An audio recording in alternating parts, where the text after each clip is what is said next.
And now for something completely different. It's Monty Python's Flying Circus. No, it's not. We're going to be talking about Walt Disney today.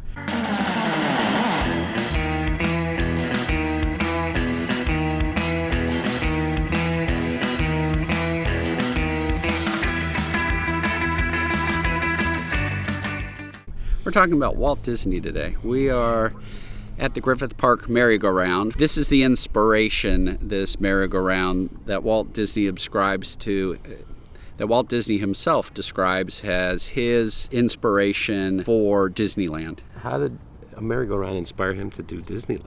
So he would take his daughters here. As we're going to see in today's episode, we're going to go to a few sites. And he lived much of his LA career in and around Los Feliz, California, which is the neighborhood adjacent to Griffith Park that we're in right now. He took his daughter Diane and I think his other daughter here when they were young. And legend has it, and I think Disney himself was thinking, as the kids played, as the kids went on the merry-go-round, on the carousel, how great it would be to have something for all families, to have a recreation, a play area. And Disney being Disney, and the reason why I thought this would be fun for us to go visit places was I've been thinking that without Los Angeles and without Disney, there would be no Disneyland. Absolutely. And the Los Angeles bit is pretty interesting because what about Los Angeles? We have automobiles, we have programmatic architecture that we're also going to talk about in a separate episode. Yeah. Of this fanciful architecture that LA, the movies, which is of course Disney himself, and Snow White is what really catapulted him to his greatest fame in the 1930s. So LA is essential, and Walt Disney, having his formative Disneyland years, both at the Hyperion Studio, the one in Los Feliz that we'll visit, as well as then later he moved out to Burbank, which isn't that far away here, and his house is in the area. He would, take his daughter here, and he would be captivated by the carousel. And again, legend has it that helped spur him thinking about amusement parks. But amusement parks in the 30s, 40s, and 1950s were pretty grim affairs. They were somewhat seen for kids, seen as a bit disreputable. Usually the remnants of older amusement parks, boardwalks, even like Coney Island from the World War II days, that was seen for GIs, a place for them to meet and make out, right? Tattoo parlors, which was an evil thing back then, right? So he wanted something that was much more family friendly. And I never thought about that, and I think you're right, because I've seen a lot of pictures of like older amusement parks from like other places in the country.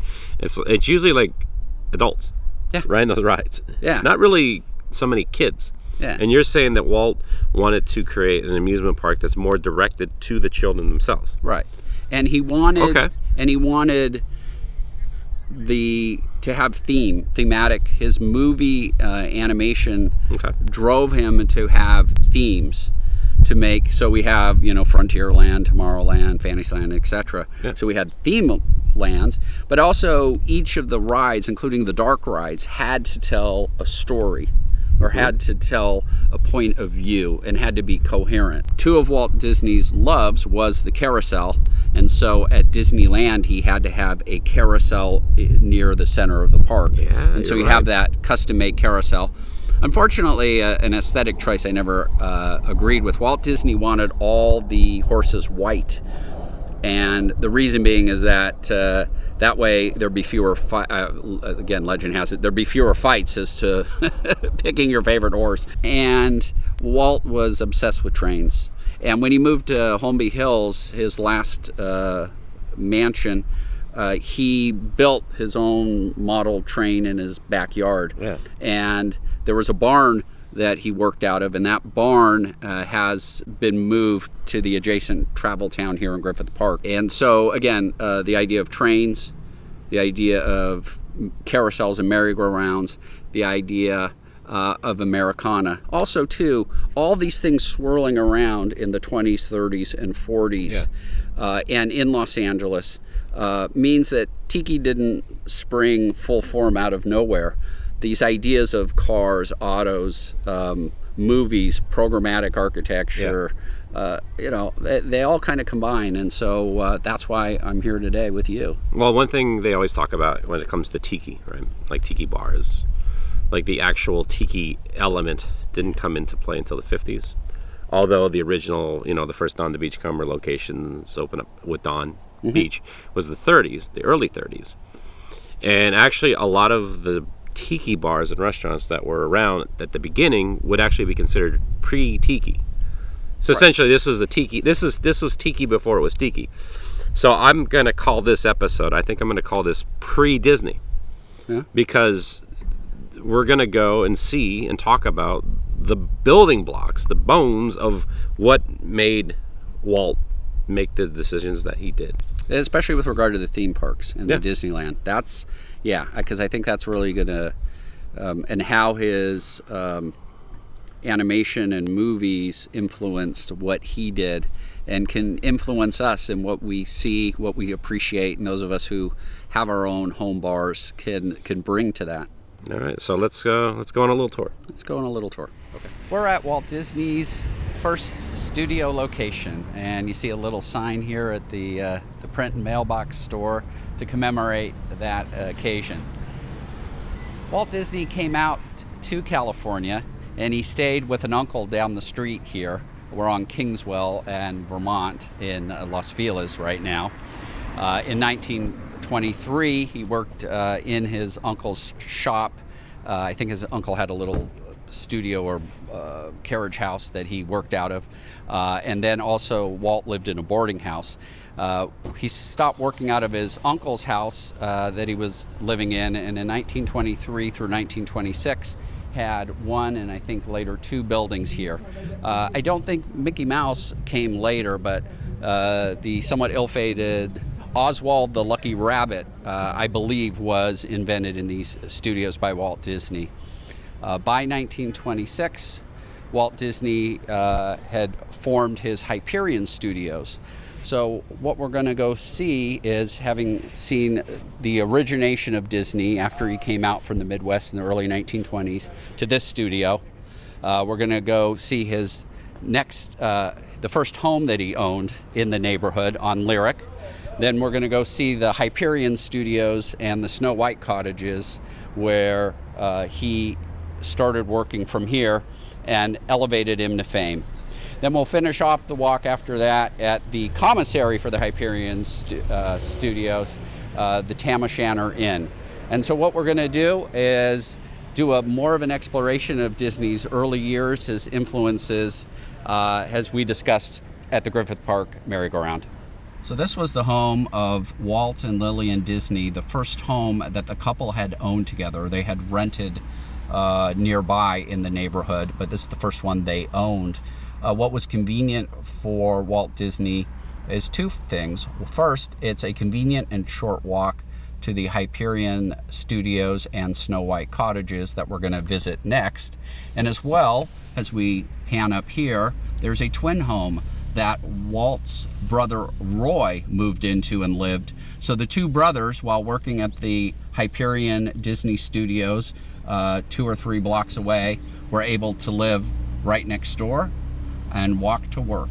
So let's go see the Snow White Cottages next to the old Hyperion Disney Studios. So we're in front of the Snow White Cottages. We are right behind the Gelson's Market, which used to be the Hyperion Studios. These cottages were built in 1931 in the storybook architecture style. Contrary to popular belief, they weren't built for the studio, although it said by some of the colorists that from 1934 to 1937 that some of the colorists and animation artists took over these cottages to ink the Snow White cartoon from the Hyperion Studios. Later on, Mulholland Drive, the movie, was filmed here, and the musician Elliott Smith had moved in here, I think the same year 2000, and had one or even two apartments here. Rumor has it his piano is up in the attic of one of these apartments. Whether true or not, I'm not 100% sure, but it's a good little musical story.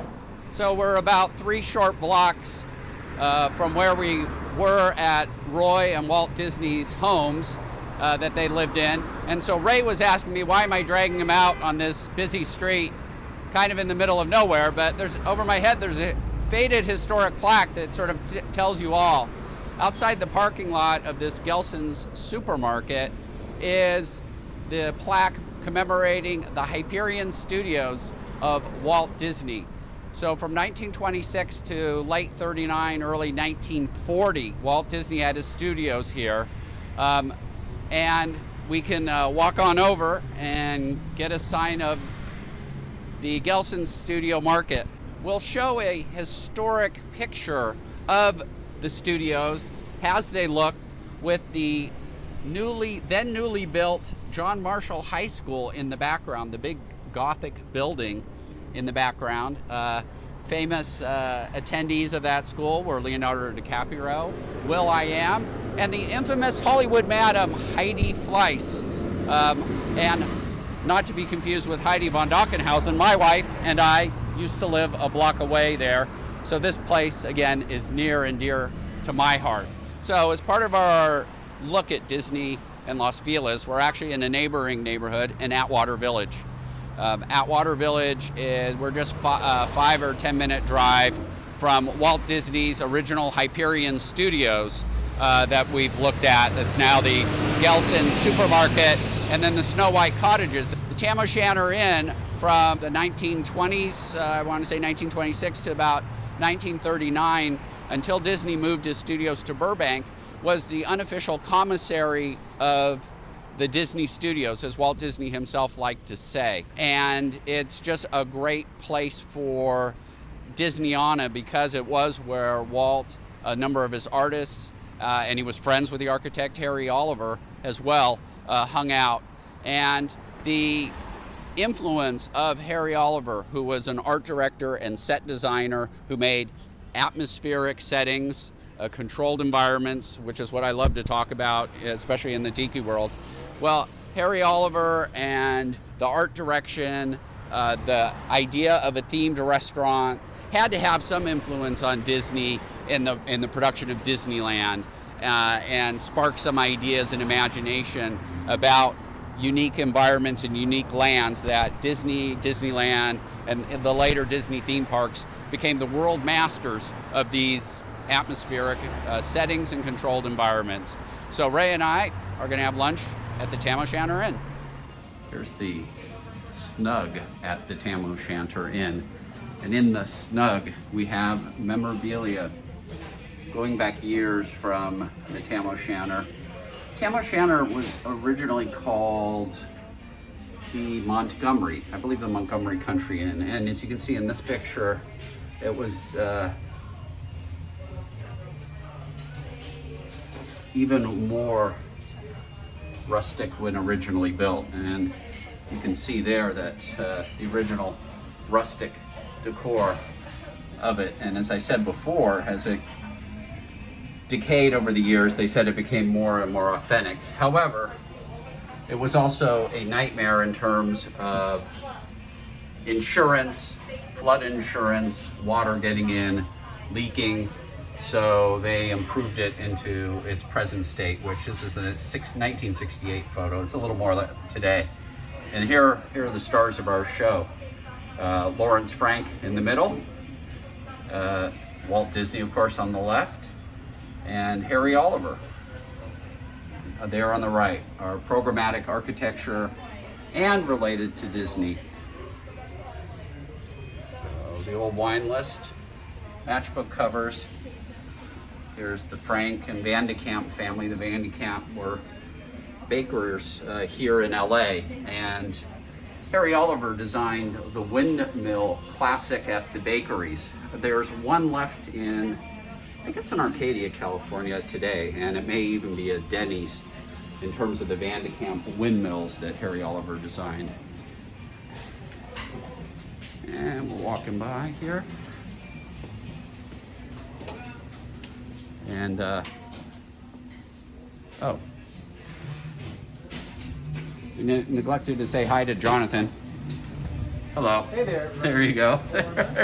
Jonathan, who's serving us lunch today. I'm not sure clips from NFL games were authentic to the 1920s and 30s decor. And we come back and we see our LA with Ray. Hello. Table 31, the famous favorite spot of Walt Disney, his Imagineers, and a side of horseradish as well. So we just finished an amazing prime rib lunch here at the Tam O'Shanter, which takes pride in being the first of the Lowry's prime rib style, which just amazing food. Ray, I think, although you're taping here, will you agree? Yes. And we're at table 31, which is the Walt Disney's favorite table. And on it, believe it or not, you know, your parents tell you don't go to a restaurant and write on the table, but the Disney animators did not heed that, and there are little pictures throughout the table of, it looks like dinosaurs and some abstract sketches here that Jonathan, our waiter, told us was laser sketch for posterity from the Disney animators. There's a Stegosaurus that are etched into posterity here at the famous table 31, Walt's favorite table. So Ray and I holding court doesn't have the same cachet as Walt and his animators holding court, but it's the next best thing. Well, Stephen, I appreciate you kind of giving us a little tour of what I like to call pre-Disney.